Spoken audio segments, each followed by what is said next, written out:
നമുക്ക് ഏറ്റവും പ്രിയപ്പെട്ട ചില അഭിനേതാക്കൾ മൺമറഞ്ഞ് ഇത്ര കൊല്ലമായി എന്ന് പറയുമ്പോൾ പലപ്പോഴും അത് നമുക്ക് വിശ്വസിക്കാൻ കഴിയാറില്ല.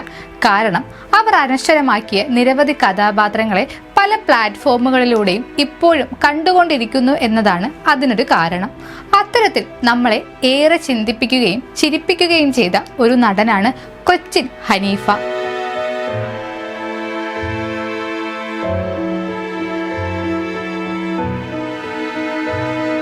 വെറുമൊരു നടൻ എന്നതിലുപരി നമ്മൾ ഓരോരുത്തരുടെയും മനസ്സിൽ അത്രയ്ക്കും പ്രിയപ്പെട്ടതായി മാറിയ നമ്മുടെ സ്വന്തം ഇക്ക സിനിമകളിലൂടെയും റീലുകളിലൂടെയും പുതുതലമുറയും ഇപ്പോൾ കണ്ടുകൊണ്ടിരിക്കുകയാണ് കൊച്ചിൻ ഹനീഫയെ.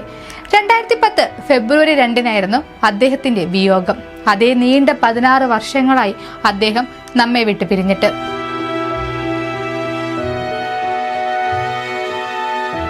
കൊച്ചിക്കാരായ വെളുത്തേടത്ത് മുഹമ്മദിന്റെയും ഹാജിറയുടെയും മകൻ മുഹമ്മദ് ഹനീഫ വളരെ ചെറുപ്പത്തിൽ തന്നെ മോണോ ആക്ടിലും നാടകത്തിലുമൊക്കെ സജീവമായിരുന്നു. 1972 ബിരുദ പഠനത്തിന് സെന്റ് ആൽബർട്ട് കോളേജിൽ എത്തിയപ്പോൾ അവിടുത്തെ ആർട്സ് ക്ലബ് സെക്രട്ടറിയായി. 1972 യൂണിവേഴ്സിറ്റി കലോത്സവത്തിന്റെ ഭാഗമായ മോണോ ആക്ട് മത്സരം ഹനീഫയുടെ വലിയ ആഗ്രഹവും സ്വപ്നവുമായിരുന്നു അത്. ആഴ്ചകൾക്ക് മുന്നേ തന്നെ അതിനുള്ള തയ്യാറെടുപ്പുകൾ തുടങ്ങിക്കഴിഞ്ഞിരുന്നു. എന്നാൽ കലോത്സവം അടുത്തപ്പോൾ അപ്രതീക്ഷിതമായ ഒരു തിരിച്ചടി ഹനീഫയെ തേടിയെത്തി. കലോത്സവത്തിന്റെ ദിവസങ്ങൾ മാത്രം ബാക്കി നിൽക്കെ നല്ല പനി, മുഖത്ത് അങ്ങിങ്ങ് ചെറിയ പാടുകൾ. പിന്നീട് ഡോക്ടറെ കണ്ട് ചിക്കൻ പോക്സ് ആണെന്ന് സ്ഥിരീകരിച്ചു. വലിയ സ്വപ്നങ്ങളുമായി കലോത്സവ ദിവസത്തെ കാത്തിരുന്ന യുവ കലാകാരനെ സങ്കടത്തിലാക്കിയത് കൃത്യം 18-ാം ദിവസം നടക്കാനിരുന്ന മോണോ ആക്ട് മത്സരമായിരുന്നു. 18 ദിവസത്തിനുള്ളിൽ രോഗം മാറുമെങ്കിലും വീണ്ടും വിശ്രമം വേണ്ടിവരുമെന്ന് ഡോക്ടർമാർ പറഞ്ഞു. അടക്കിപ്പിടിച്ച സങ്കടങ്ങളുമായി ദിവസങ്ങൾ ഓരോന്നോരോന്നായി എണ്ണിത്തള്ളി നീക്കി. 18-ാം ദിവസം രോഗം മാറിയെങ്കിലും വീട് വിട്ട് പുറത്തു പോകരുത് എന്ന് കർശന നിർദ്ദേശം നൽകിയാണ് പിതാവ് ജോലിക്ക് പോയത്. എന്നാൽ പിതാവ് ജോലി കഴിഞ്ഞ് വരുമ്പോഴും ഹനീഫ കട്ടിലിൽ തന്നെ ഉണ്ടായിരുന്നു. പിറ്റേ ദിവസം രാവിലെ പിതാവ് മുഹമ്മദ് പത്രം തുറന്നു നോക്കിയപ്പോൾ അക്ഷരാർത്ഥത്തിൽ ഞെട്ടി. യൂണിവേഴ്സിറ്റി കലോത്സവത്തിൽ മോണോ ആക്ട് മത്സരത്തിൽ 1-ാം സ്ഥാനം മുഹമ്മദ് ഹനീഫയ്ക്ക് എന്ന തലക്കെട്ടിൽ തന്റെ മകന്റെ ഫോട്ടോ. അത് കണ്ട് പിതാവ് അമ്പരന്നു. മത്സരത്തിന്റെ സമ്മാനദാനത്തിന്റെ അന്ന് അഴിമുഖം എന്ന മലയാള സിനിമയുടെ അണിയറ പ്രവർത്തകർ എറണാകുളത്തുണ്ടായിരുന്നു. കലാപ്രതിഭകളെ അന്വേഷിച്ച് സ്ഥലത്തെത്തിയ സിനിമയുടെ സംവിധായകൻ പി വിജയൻ മോണോ ആക്ടിലെ കാതടപ്പിക്കുന്ന ശബ്ദങ്ങൾ ശ്രദ്ധിച്ചു. സ്റ്റേജിൽ നിറസാന്നിധ്യമായി തിളങ്ങി നിന്ന യുവാവിനോട് എറണാകുളത്തെ ഭാരത് ടൂറിസ്റ്റ് ഹോമിൽ വന്ന് തന്നെ കാണാൻ ആവശ്യപ്പെട്ടു.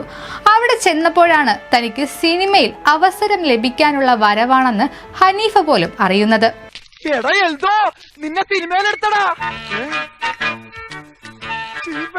അഴിമുഖം സിനിമയിൽ ഹനീഫിന് വേണ്ടി പുതിയൊരു കഥാപാത്രത്തെ തന്നെ എഴുതി ചേർത്തു. അങ്ങനെ ഒരു മച്ചുവ തൊഴിലാളിയുടെ വേഷം അയാൾക്ക് വേണ്ടി സിനിമയിൽ പിറവിയെടുത്തു. നടൻ KP ഉമ്മറിന്റെ ഒപ്പമായിരുന്നു ഹനീഫയുടെ സിനിമയിലെ അരങ്ങേറ്റം. ആദ്യ ഷോട്ടിൽ റീടേക്ക് ഒന്നും തന്നെ വേണ്ടി വന്നില്ല. മുൻ പരിചയമുള്ള നടനെ പോലെ ഹനീഫ അഭിനയിച്ചു. ഡയലോഗുകൾ കൊണ്ട് അമ്മാനമാടി. അങ്ങനെ അഴിമുഖം എന്ന സിനിമയിലൂടെ മലയാളികൾക്ക് പുതിയൊരു താരോദയമുണ്ടായി. കലോത്സവ വേദിയിൽ നിന്നും വെള്ളിത്തിരയിലെത്തി. അവിടെ നിന്നും തെന്നിന്ത്യൻ സിനിമയുടെ വിശാലമായ ലോകത്തേക്ക് കുതിച്ചുയർന്ന സലീം അഹമ്മദ് ഘോഷ് പിൽക്കാലത്ത് കൊച്ചിൻ ഹനീഫ എന്ന പേരിൽ എല്ലാവർക്കും പ്രിയപ്പെട്ട താരമായി വളർന്നു.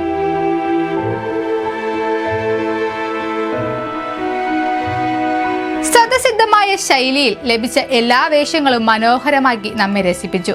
മലയാളം, ഹിന്ദി, തമിഴ് തുടങ്ങിയ ഭാഷകളിലായി 300ഓളം സിനിമകളിലാണ് അദ്ദേഹം അഭിനയിച്ചത്. വാത്സല്യം എന്ന ചിത്രം സംവിധാനം ചെയ്തുകൊണ്ട് സംവിധാനത്തിലും തന്റെ കഴിവ് തെളിയിക്കാൻ അദ്ദേഹത്തിന് സാധിച്ചു. മലയാളത്തിൽ മാത്രമല്ല തമിഴ് സിനിമാ ലോകത്തും ഹനീഫിക്ക വലിയൊരു സ്വാധീനമായിരുന്നു. മദൻലാൽ എന്ന പേരിൽ അദ്ദേഹം തമിഴിൽ അറിയപ്പെട്ടു. രജനീകാന്ത്, കമൽ ഹാസൻ തുടങ്ങിയ സൂപ്പർ താരങ്ങളുടെ സിനിമകളിൽ അദ്ദേഹം സ്ഥിരം സാന്നിധ്യമായിരുന്നു. മഹാനദി എന്ന ചിത്രത്തിലെ വില്ലൻ വേഷം തമിഴ് പ്രേക്ഷകർക്കിടയിൽ അദ്ദേഹത്തെ പ്രശസ്തനാക്കി. കലൈജ്ഞർ കരുണാനിധിക്ക് ഹനീഫയോട് തോന്നിയ ഇഷ്ടം ചരിത്രമാണ്. MGR കഴിഞ്ഞാൽ എന്റെ ഇതയം കവർന്ന മലയാളിയെന്ന് അദ്ദേഹം ഹനീഫയെ വാഴ്ത്തി. ഹനീഫ സംവിധാനം ചെയ്ത പാടാതെ തേനികൾ, പാസപ്പറൈവകൾ എന്നീ ചിത്രങ്ങൾക്ക് തിരക്കഥ രചിച്ചതും കലൈജ്ഞാറാണ്. സൗഹൃദങ്ങളുടെ എണ്ണത്തിലും വലിപ്പത്തിലും സമ്പന്നനായിരുന്നു കൊച്ചിൻ ഹനീഫ. പാണ്ടിപ്പട, രാജമാണിക്യം, അലിബായ്, തീ പറക്കും തളിക, വെട്ടം, ഛോട്ടാ മുംബൈ, കേരള ഹൗസ് ഉടൻ വിൽപ്പനയ്ക്ക്, വിസ്മയ തുമ്പത്ത്, പഞ്ചാബി ഹൗസ് തുടങ്ങി എണ്ണിയാൽ തീരാത്ത സിനിമകൾ അദ്ദേഹം മലയാളികൾക്ക് സമ്മാനിച്ചു. സൗഹൃദം, സ്നേഹം, കനിവ്, നന്മ ഇതെല്ലാം ചേർന്നൊരു സാധാരണക്കാരൻ. 1994 കൊച്ചിൻ ഹനീഫയുടെ വിവാഹം. തന്റെ 45-ാം വയസ്സിലായിരുന്നു അദ്ദേഹം വിവാഹിതനായത്. 2006 ഇവർക്ക് ഇരട്ട കുട്ടികളായ 2 പെൺകുട്ടികൾ ജനിച്ചു. പക്ഷെ ഭാര്യയ്ക്കും മക്കൾക്കുമൊപ്പം ഏറെ നാൾ ജീവിക്കാൻ ഹനീഫക്ക് കഴിഞ്ഞില്ല. നേരത്തെ ഉണ്ടായിരുന്ന കരൾ രോഗം കൂടിയതിനെ തുടർന്ന് അദ്ദേഹത്തെ 2010 ജനുവരിയിൽ ചെന്നൈയിലെ ഒരു ആശുപത്രിയിൽ പ്രവേശിപ്പിച്ചു. വീണ്ടും ആരോഗ്യനില വഷളായതിനെ തുടർന്ന് ഫെബ്രുവരി 2 അദ്ദേഹം ചമയങ്ങളില്ലാത്ത ലോകത്തേക്ക് വിട പറഞ്ഞു.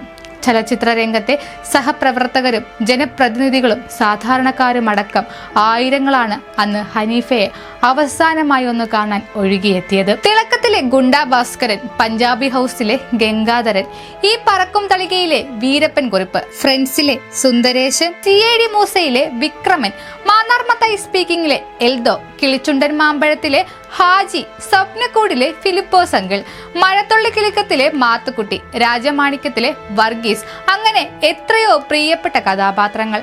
മലയാളികളുടെ ഓർമ്മയിൽ കൊച്ചിൻ ഹനീഫയ്ക്ക് ഒരിക്കലും മരണമില്ല. ആ ചിരിയും ശബ്ദവും പകർന്നാടിയ വേഷങ്ങളും കാലാതീതമായി നിൽക്കുന്നു.